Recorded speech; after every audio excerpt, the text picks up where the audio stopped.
Want to take a vacation and give your kids a new life skill at the same time? Creating a language immersion vacation for your family is one of the most fun ways to make a trip educational, can be beneficial at any level in your language journey, and doesn't require any formal organization to facilitate your trip.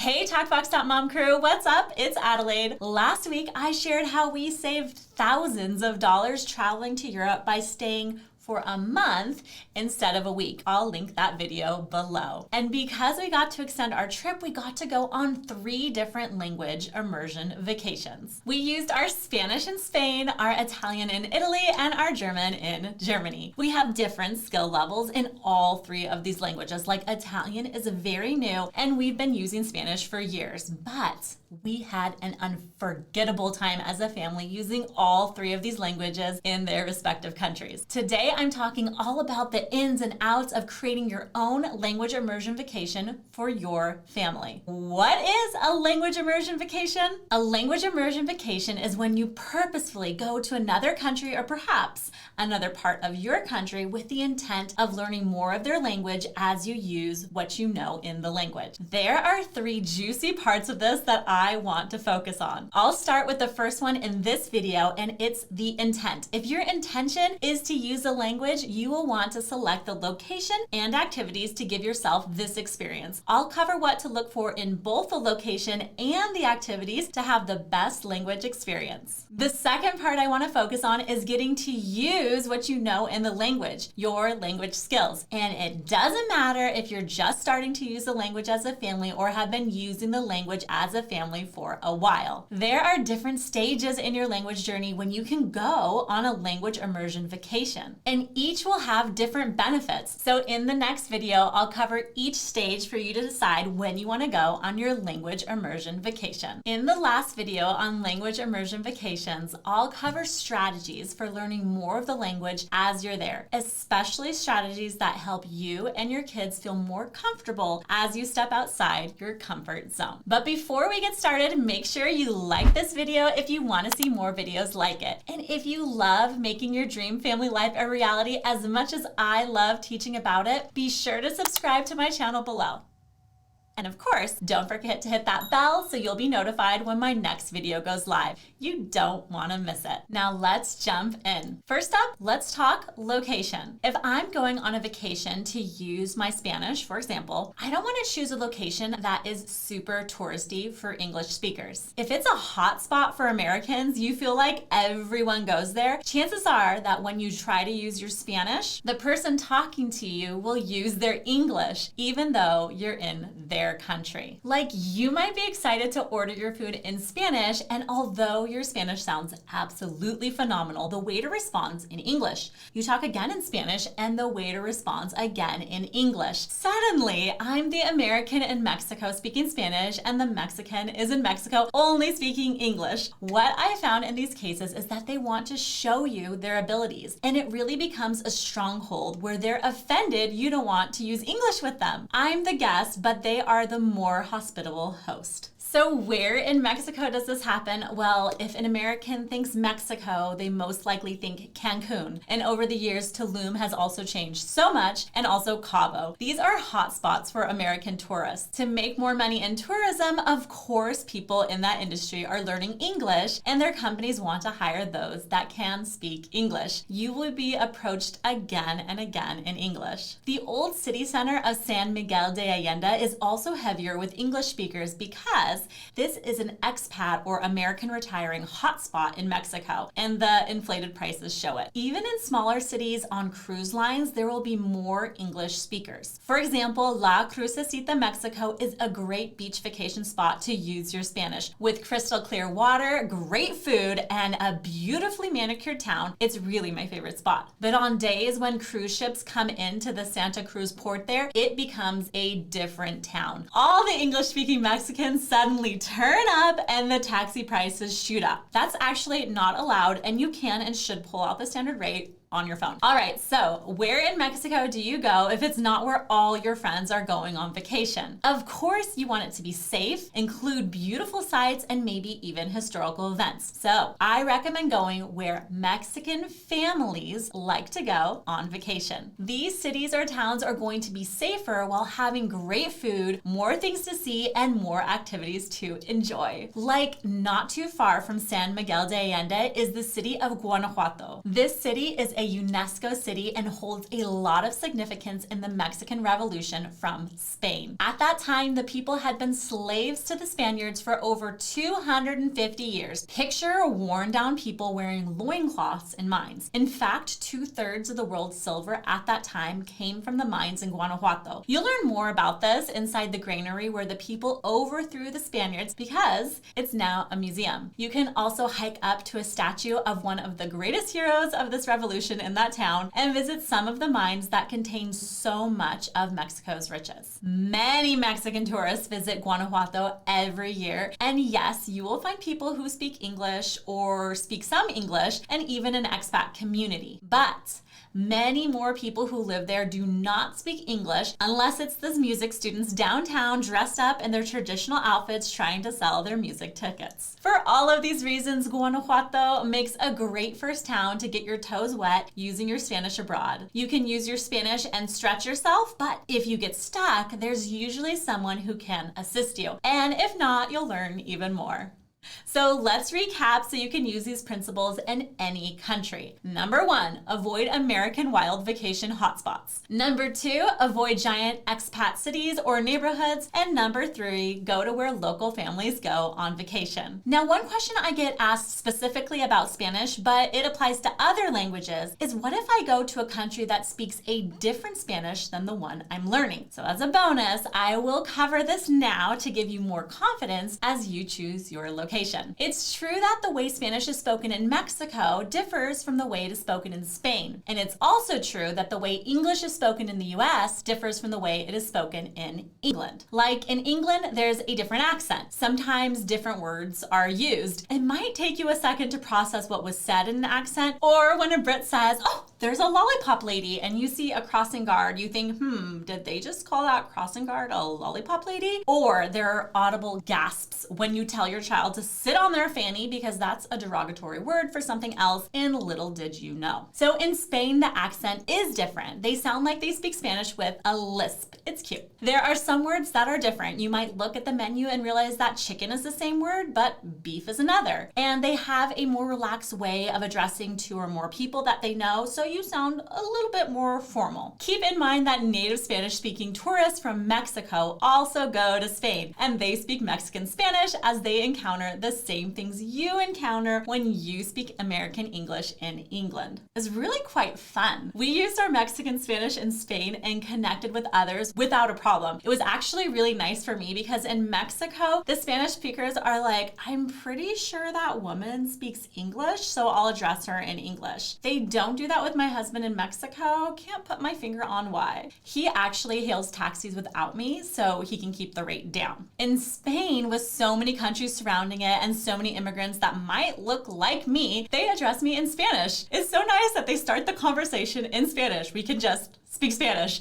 They don't think anything of it, except for one very proud waiter, and he eventually caught the vibe that we were happy to use his language in his country. So instead of it feeling harder to use Mexican Spanish in Spain, like many people worry about, it didn't. I'll go back again and use my Mexican Spanish. But of course, I'll still go to Mexico because really, I'll say it, they have the best food. With that, let's move on to activities. The goal here on your language immersion vacation is to pick activities where you can use the language, or at least pick more activities where you can use the language. This might be signing up for a cooking class as a family, but the class is taught in the native language of that country. Going on a tour that interests your family and the tour guide speaks the country's language. I would only recommend this if your child is really interested in the topic, because tours are hard for kids, and if they zone out, you might lose them. When our oldest was 4, he was obsessed with mines, and he hadn't even played Minecraft yet. He was happy to go on a Spanish-speaking tour of real mines and listened intently and asked questions. We had only been using our Spanish for a couple of months, but this was his jam. Another option is hiring a private tour guide that is bilingual and letting them know that you want them to switch languages every so often because your kids are learning to use the language. We did this in Costa Rica, not for my kids, but because my mom was with us and she only speaks English. The tour guide took us to the different types of forests in Costa Rica and switched to Spanish as he addressed interesting things for the kids, and he used English to recap for my mom. It was a great mix. Remember, not all your activities have to be in the language. You can pick one a day if you don't want to overwhelm everyone or make it feel like a chore. Just choose something fun that you'd like to do together. We've gone fishing in the ocean off the coast of Costa Rica with Spanish-speaking guides. We took a boat ride in Bacalar Lagoon in Mexico, yes, a lagoon where pirates used to be, to learn about the animals in the area from our Spanish-speaking tour guide. My kids absolutely love going to the grocery store on their own in Germany. I give them a shopping list. They get to walk there on their own, use their German, pay with the money, and come home. They love it. They feel so independent and they beg to do this. And one of my favorites, we love going to the movie theater in Mexico to see a movie that was made in Spanish, not dubbed. Why do I love this so much? I can get my entire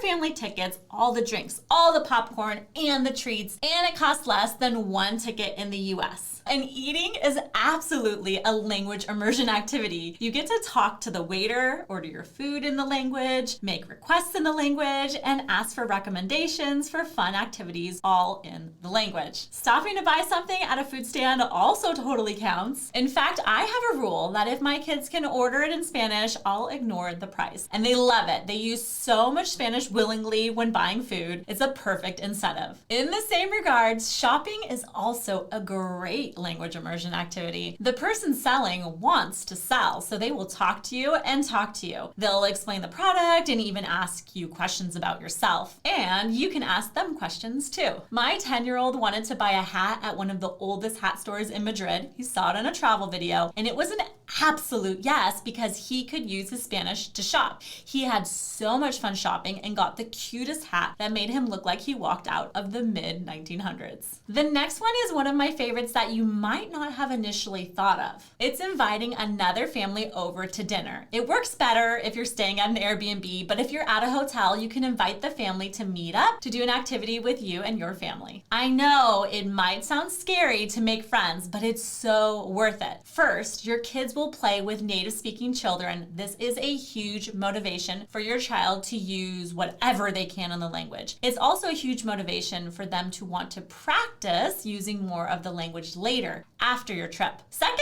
it's the same for you. You get to talk in the language as the kids play, and this experience will motivate you to want to practice using more of the language later too. So here is strategy 101 for making friends that you'll hopefully enjoy. Step 1 is you sign up or attend something that interests your family, like sports. In Brazil, we signed our kids up for jiu-jitsu. In Costa Rica, my husband and second son also did jiu-jitsu. And in Germany, my husband signed up for volleyball. It's a great place to meet other families. Another option is if you're religious, attending a church or other organization that has families. It doesn't necessarily have to be the same type of church you attend at home, just one that has high quality families. And last, knocking on the door or casually walking into your Airbnb neighbors if there's another family there. Step 2, you either invite a family you meet there that seems cool to do an activity with your family, or you invite them over for dinner. Step 3, it goes so well that you either go out again or they invite you over to their house. And the second option is the coolest. When we were in Guanajuato, Mexico, we met a family at a church and their son started playing with one of our sons. They had a really good time together. So we asked if they wanted to come over to dinner so that the kids could play more. We set up a nice dinner,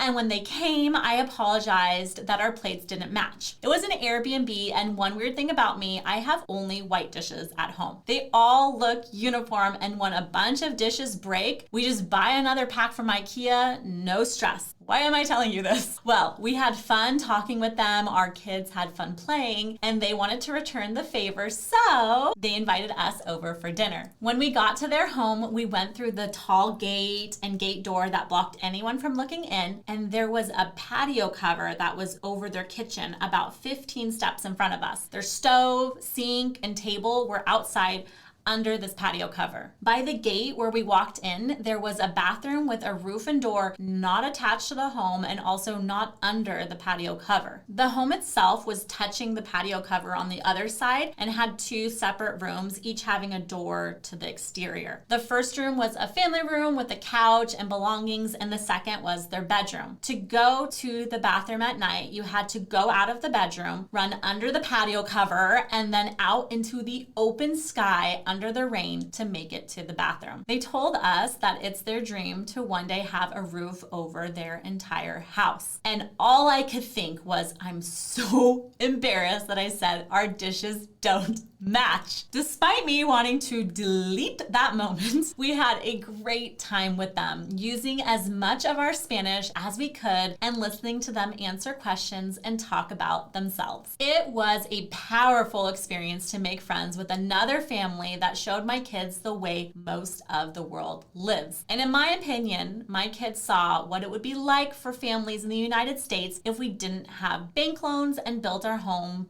room by room by room as the money came. I hope that these ideas inspire you to find an enticing, and that's the key word, enticing activity that you can do in another language. One that will excite your kids as well as yourself to listen and use the language, and ones that will help you make meaningful relationships and motivate you to practice the language even more when you get home. If you haven't started using another language with your family and you'd love to jump in and hear your family talking in minutes while keeping a positive learning environment, go to TalkBox.Mom/free to get our free starter pack. You'll start off with an activity where you and your family are talking in and understanding another language in minutes. Seriously, minutes. I also cover approaches to make sure everyone is confident and feels safe and not scared as you practice. Next, we'll help you to start using a few phrases from our phrasebook for families every time you go out to the car. And the third week, you'll get a sneak peek into one of our challenges in our Signature Box program, and you'll start using some phrases as you eat. Just head over to TalkBox.Mom/free to get started. And I hope this video opened up the possibilities and fun of taking your family on a language immersion vacation. And in the next video, I'll cover the different benefits of going on a language immersion vacation in the different stages of your language journey. And if this feels like it might turn into an obsession for you, tickets to TalkBox.Mom Week are now open at TalkBox.Mom/TBM Week. In the first night, I'll be covering how we've gotten millions of points over the years to go on many language immersion vacations. And in the second night, I'll be talking about how to start talking in and using another language from day one. In the comments, I'd love to know where you'd love to travel to on your language immersion vacation. And of course, let me know in the comments what you'd like to learn about next after this series. I read every single comment. Until next time, I'm Adelaide from TalkBox.Mom, where you start talking in another language from day one.